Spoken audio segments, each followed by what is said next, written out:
Assalamualaikum warahmatullahi wabarakatuh. Kembali lagi bersama Mas Gin di sini, dan kali ini gua akan mencoba untuk menjawab request dari salah satu subscriber gua yang dia tuh minta untuk dijelaskan tentang microgreen. Nah, microgreen itu apa sih? Sampai-sampai dia tanya seperti itu. Nah, bagi kalian yang penasaran tentang apa itu microgreen dan manfaatnya seperti apa, tetap di video ini ya.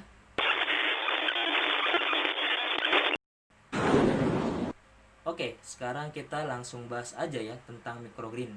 Nah, microgreen ini seperti namanya terdiri dari dua kata, yaitu micro dan green, yang artinya adalah tanaman hijau yang kecil, mikro kecil dan green hijau. Nah, dari situ kita bisa mengambil keputusan atau mengambil kesimpulan bahwa si microgreen ini adalah tanaman yang kecil dan hijau. Apakah memang seperti itu?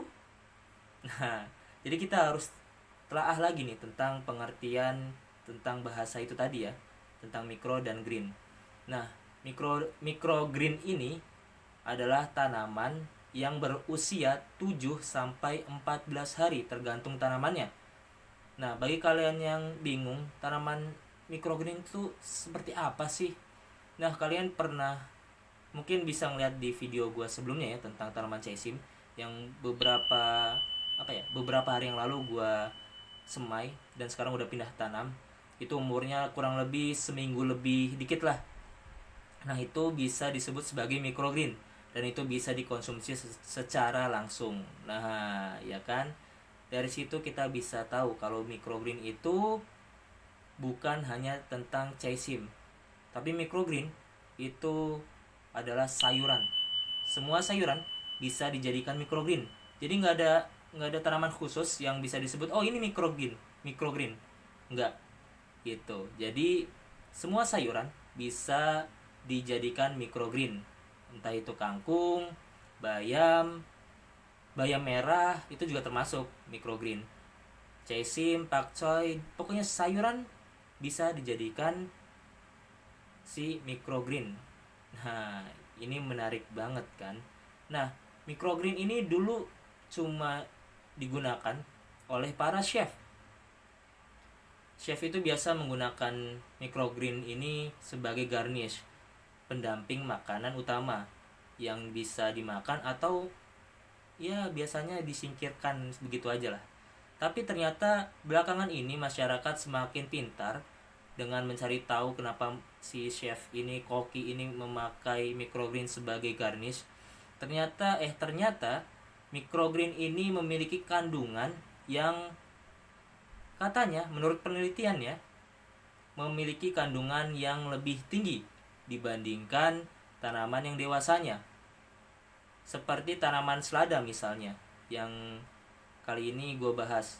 Jadi selada kecil, yang microgreen selada ini memiliki lebih banyak kalsium, magnesium, besi, dan juga mangan yang lebih tinggi daripada si selada yang dewasa. Menarik banget kan. Selain itu pula terdapat yang lainnya juga seperti vitamin E, vitamin B1 atau bisa juga beta karotin dan lain sebagainya. Nah, kalau dari manfaatnya belum ada penelitian yang secara signifikan yang mengatakan manfaat microgreen itu seperti ini, seperti ini, seperti ini. Masih belum ada yang berani untuk memberikan statement seperti itu. Tapi ada salah satu penelitian yang cukup menarik yang gue baca, yaitu penelitian ini menggunakan tikus. Tikus ini mengalami obesitas atau berlebihan berat badan. Nah, si tikus ini diberikan makanan berupa microgreen. Dan apa yang terjadi? Si tikus tidak mengalami kenaikan maupun penurunan. Itu berarti si microgreen ini bisa membantu kita dalam diet. Nah, bagi kalian yang pengen diet atau menguruskan badan, bisa banget nih pakai microgreen karena manfaat ini yang cukup menarik untuk diet. Nah, seperti itulah penjelasan tentang microgreen, baik itu pengertian maupun manfaatnya. Microgreen ini sangat cocok bagi kalian yang ingin berkebun namun tidak ingin menunggu terlalu lama untuk mengkonsumsi atau menghidangkan sayuran yang kita inginkan. Karena kita tahu sendiri kan yang tadi gua udah jelaskan bahwa microgreen ini hanya butuh waktu 7 sampai 14 hari untuk bisa dikonsumsi secara langsung. Nah, selain itu pula microgreen sangat mudah untuk ditanam. Bisa menggunakan rock wool, bisa juga menggunakan tanah. Dan juga tempat yang digunakan nggak terlalu menggunakan tempat yang besar. Mungkin juga kita pakai toples kecil itu bisa banget untuk dijadikan tempat untuk microgreen.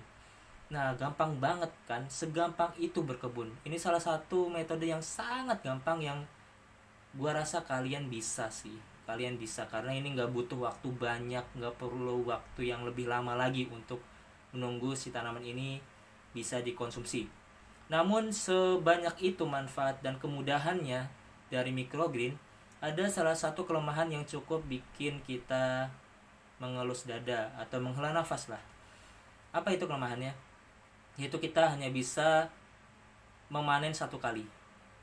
Kita nggak bisa mengambil benihnya atau bijinya. Betul? Ya, iya, itu benar adanya. Karena kita memanen si microgreen ini di umur yang sangat muda. Dan otomatis kita nggak bisa ngedapetin sesuatu yang bisa ditanam lagi. Jadi kita istilahnya panen, beli benih, tanam. Panen, beli benih, tanam. Seperti itu siklusnya. Berbeda kalau misalnya kita menanam tanaman sampai dewasa. Kita bisa menyisakan 1 atau 2 sayuran untuk dijadikan benih. Nah, itu salah satu kelemahannya. Tapi nggak menutup kemungkinan bahwa microgreen ini sebagai pilihan yang tepat bagi kita yang ingin berkebun di rumah atau urban farming. Oke. Nah, mungkin cukup segitu dulu video gua kali ini. Jangan lupa like, komen, dan subscribe agar gua lebih bisa bersemangat dalam memberikan konten-konten yang lebih menarik yang lainnya. Oke. Jaga terus kesehatan dan sampai jumpa di video gua berikutnya. Dah.